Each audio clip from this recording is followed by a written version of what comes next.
यहाँ ऐसा है, पहले आप पैसा दीजिए फिर आप बिल देंगे। इसके अलावा अगर पैसा नहीं पहुँचा किसी कारण से, आप नहीं वो पेड किया, इलेक्ट्रॉनिक चीज़ें हैं, तो आपका बिजली तुरंत काट जाएगी। आप बिजली आपको जाए ऑटोमेटिक, जैसे मोबाइल ऑफ हो जाता है ऐसे ही वो हो जाएगा। अब ये जो बिजली बिल है एक तरह से ये वैसा ही है जैसे तेल कंपनियों को मनमानी कीमत बढ़ाने की छूट दे दी गई है और पेट्रोल, डीजल, रसोई गैस की कीमतों पर सरकार का कोई कंट्रोल नहीं रहा। ये जो देश है ये तो जो है कंपनियों का देश हो गया, देश की आम जनता का देश नहीं रहा। नमस्कार, मैं कशिश और स्वागत है आपका लीडिंग भारत में। यहाँ पर एक बड़ी मांग उठी है। देखा जाए कि निजीकरण, प्राइवेटाइजेशन लगातार देखा जा रहा है देश में किस तरीके से हो रहा है। धीरे धीरे करके सरकारी नौकरियाँ जो है वो पूरी तरीके से ख़त्म की जा रही है, सरकारी चीज़ें पूरी तरीके से ख़त्म की जा रही है। अब यहाँ पर स्टॉप प्राइवेटाइजेशन, इन जो पावर है, पावर सेक्टर है, उसमें बोला गया है कि पावर सेक्टर में पूरी तरीके से निजीकरण जो किया जा रहा है उसको स्टॉप किया जाए। तो क्या कुछ जानकारी है उसको लेकर सरकार के सामने किस तरीके से मांग रखी जा रही है, उस पर चर्चा करेंगे। तो सर नाम बता दीजिए। मेरा नाम भास्करानंद है और मैं all India electricity consumer association का दिल्ली चैप्टर का सेक्रेटरी हूँ।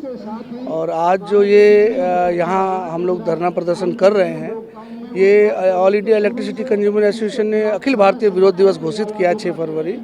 आज के दिन सभी राज्यों में उनके कैपिटल पर तमाम बिजली उपभोक्ता और कर्मचारी, किसान इसके खिलाफ आवाज़ उठा रहे हैं।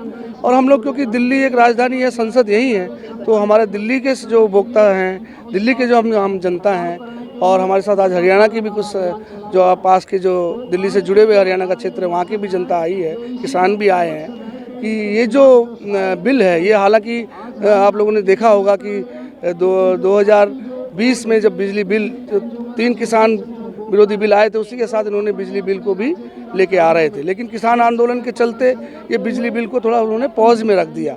तब इस बिल को कहा जाता था 2020, लेकिन अभी ये बिल के अंदर और भी चीज़ें ऐड कर दी गई हैं और इसको नया रूप दिया गया है और ये बिजली बिल 2023 कहलाया जा रहा है।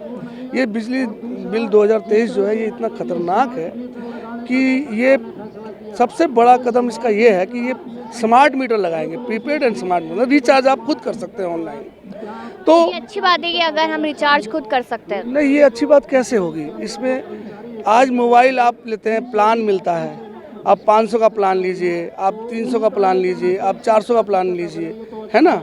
ये तो, लेकिन बिजली तो ऐसा क्षेत्र नहीं है, बिजली तो व्यापार का क्षेत्र नहीं है। ये देश लोक कल्याणकारी राज्य था। हमारा देश जब आज़ाद हुआ तब बिजली बिल अधिनियम बना 1948। उस 1948 के उस अधिनियम में लिखा है ये सार्वजनिक क्षेत्र है, इससे पैसे या मुनाफा कमाया नहीं जाएगा। यही बीजेपी सरकार जब वाजपेयी की गवर्नमेंट थी 2003 में, उन्होंने ये एक प्रस्ताव लाए संसद में और तब से इन्होंने मुनाफा वाली चीज़ को हटा दिया, है ना? तो इस चीज़ का तभी से हम लोग विरोध कर रहे हैं। और आज ये मोदी सरकार ने क्या किया, जो 75 वर्षों से जो अधिकार मिले हुए हैं, प्रीपेड मीटर उसको ख़त्म कर देगा। आप पहले उपभोग करो, फिर जो सार्वजनिक क्षेत्र है ना, आप बिजली उपभोग करेंगे फिर बिल देंगे। लेकिन यहाँ ऐसा है, पहले आप पैसा दीजिए फिर आप बिल देंगे। इसके अलावा अगर पैसा नहीं पहुँचा किसी कारण से, आप नहीं वो पेड किया, इलेक्ट्रॉनिक चीज़ें हैं, तो आपका बिजली तुरंत काट जाएगी। आप बिजली आपको जाए ऑटोमेटिक, जैसे मोबाइल ऑफ हो जाता है ऐसे ही वो हो जाएगा। ये इतना खतरनाक है। इससे देखो क्या होगा, दरें बढ़ेंगी, नियंत्रण हटा दिया। यहाँ तक कि जो प्राइवेट कंपनियाँ जो है इसको टेक ओवर करेंगी। दिल्ली में तो ऑलरेडी टेक ओवर किया गवर्नमेंट के टाइम से ही, और उसके बाद ये दे रहे हैं। लेकिन अब ये अपने नीचे भी कई छोटी छोटी कंपनी, ठेकेदार कंपनियों को नियुक्त करेंगे, जो अलग अलग सेक्टर के अंदर अलग अलग कंपनी एक ही जगह, एक ही इलाके में 3 अलग अलग कंपनियां उसको वितरण कर सकती हैं। यहाँ पर लिखा है कि stop installation of prepaid meter. लेकिन देखा जाए यहाँ पर मैम, तो जिस तरीके से आप लोग मांग कर रहे हैं और कब से ये मांग हो रही है और अभी तक आप लोग क्या कुछ कर चुके हैं इसके लिए? देखिए, यहाँ पर पूरे देश में ये मांग 2020 में जब ये बिजली संशोधन बिल आए थे, किसानों ने 13 महीने सड़क पर धरना दिया और उस धरने से घबराकर 13 महीने बाद सरकार ने ये वायदा किया कि हम इस बिल को अभी नहीं लाएंगे जब तक कि किसान और उपभोक्ताओं के साथ डिस्कशन नहीं होगा, जब तक वो इस बात पर राजी नहीं होंगे। लेकिन ये अपने झूठे वायदों में एक्सपर्ट सरकार जब जब मौका मिलता है तब उसी बात को करती है जिसका इसने झूठा वायदा किया होता है, उसी बात के खिलाफ काम करती है। 2020 में आंदोलन को ख़त्म करने के लिए 2022 में इन्होंने कहा कि तुम आंदोलन वापस ले लो तो हम इस पर काम करेंगे, हम इसको अभी नहीं लागू करेंगे। लेकिन 2022 अगस्त में इन्होंने फिर से उसे संसद पटल पर पेश कर दिया। अब ये जो बिजली बिल है एक तरह से ये वैसा ही है जैसे तेल कंपनियों को मनमानी कीमत बढ़ाने की छूट दे दी गई है और पेट्रोल, डीजल, रसोई गैस की कीमतों पर सरकार का कोई कंट्रोल नहीं रहा। आप जानते हैं कि बहुत पहले जब तक ये कंपनियों के नियंत्रण में नहीं था डीजल, पेट्रोल, रसोई गैस, तब तक सरकार इसमें सब्सिडी देती थी और सरकार का कंट्रोल रहता था और सबके घरों में चूल्हा जलता था। लेकिन आज उज्ज्वला योजना, फुज्ज्वला योजना, पता नहीं किस तरह की सारी योजनाओं के बावजूद भी महिलाएं गांव देहात में आज भी चूल्हे के ऊपर खाना बनाने को मजबूर हैं। आज भी महंगाई पेट्रोल और डीजल के कारण आसमान छू रही है। इसी प्रकार जब बिजली के रेट पर से या बिजली कंपनियों के हाथ में अनियंत्रित रूप से इस पर कब्जा हो जाएगा, तब क्या होगा कि वो घर अंधेरे में डूब जाएंगे। आज जिस तरह से हवा, पानी, धूप और हमारे लिए आवश्यक रोटी है, उसी तरह से बिजली भी हो गई है। छोटे छोटे घरों में अगर बल्ब नहीं चलेगा, छोटे छोटे घरों में पंखे नहीं चलेंगे, कैसे चलेंगे वो? क्यों? क्योंकि ये जब बिजली स्मार्ट मीटर लग जाएंगे तब रात के अगर 12 बजे कोई बुजुर्ग घर में बीमार है, कोई कल एग्जाम है बच्चे का, या कोई छोटा बच्चा रो रहा है बीमार होके, तो उसके लिए अंधेरा गुप्त हो जाएगा क्योंकि बिजली के स्मार्ट मीटर का कार्ड खत्म हो जाएगा। लेकिन देखा जाए यहाँ पर तो सरकार के खिलाफ आप लोग यहाँ पर बैठे, उनकी जो वायदे हैं या फिर जो भी उनकी पॉलिसीज़ है, लेकिन सरकार कहती है कि हम सबका साथ सबका विकास करते हैं, सबके हक की बात करते हैं, सबके लिए काम करते हैं। मैं 2-3 बात क्लियर करूँगा। बिजली सेवा का एक साधन है।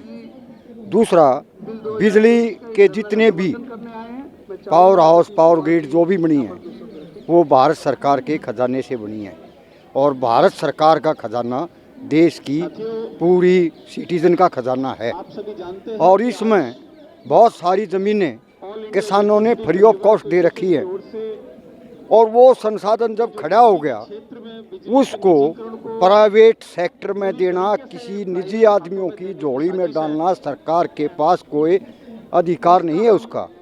नंबर 2, अगर ये बिल लागू होता है तो बिजली एक सुनने और देखने की चीज़ हो जाएगी, आम आदमी की पहुंच से वो परे हो जाएगी। लेकिन क्या पता सरकार को उसमें जनता का फायदा नजर आ रहा हो? नहीं, जनता का फायदा इसलिए नहीं है ना कि जब वो प्राइवेट सेक्टर में चली गई तो वो उसको अपनी मर्जी के मुताबिक बेचने का अधिकार होगा और ज़्यादा से ज़्यादा मुनाफा कमाने की प्रवृत्ति को ध्यान में रखते हुए या व्यापारिक सिद्धांत को मानते हुए बिजली को मनमाने भाव से बेचा जाएगा। देश की आम जनता इससे वंचित होगी। जो गरीबों की झोपड़ी है, जहाँ सब्सिडी है, वो सब्सिडी खत्म होंगी, किसान की सब्सिडी खत्म होगी और प्रीपेड मीटर से जो कर्मचारी हैं बाहरी संख्या में वो जो है मतलब नौकरी से बाहर हो जाएंगे।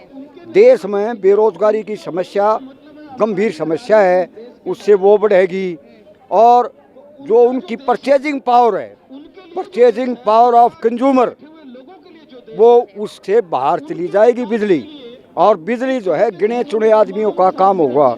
ये जो है सरकार ने जब पूरी देश की जनता मना कर रही है कि ये बिल नहीं चाहिए, 2020 में भी विरोध हुआ, 21 में विरोध हुआ, 22 में विरोध हुआ, आज विरोध हो रहा है। आखिर क्या इस चीज़ के पीछे है? अडानी, अंबानी, टाटा जैसे जो लोग हैं जो बिजली का काफ़ी जो है अधिग्रहण करके अपने कब्जे में ले चुके हैं, वो इसको पूरे कब्जे में ले करके मनमाना मुनाफा कमाना चाह रहे हैं। देश की जनता, देश की कंज्यूमर की जो मेहनत की कमाई है उसको जो है कि ये लूटने का वो है और जो है ये जो देश है ये तो जो है कंपनियों का देश हो गया, देश की आम जनता का देश नहीं रहा। आम जनता का देश हो, सरकार व्यापारिक संस्था नहीं है। इंडियन कॉन्स्टिट्यूशन के मुताबिक सरकार व्यापारिक संस्था नहीं है जो लाभ हानि के लिए काम करेगी। वो देश की जनता के विकास के लिए, देश की जनता की बढ़ोतरी के लिए, उसके लिए, उसकी सुविधाओं के लिए, उसके लिए काम करेगी। और ये पैसा है जो लग रहा है, ये किसका है? देश का है, ये किसी व्यक्ति विशेष का नहीं है। और उस पैसे की कोई भी साधन, इससे अलग दूसरे भी साधन हैं, रेलवे को भी बेच दिया है, रेलवे को बेच दिया है, पोर्ट बेच दिए हैं, बंदरगाह बेच दिए हैं, हवाई अड्डे बेच दिए हैं। क्या है ये, किसका है ये? अरे जनता का था ये।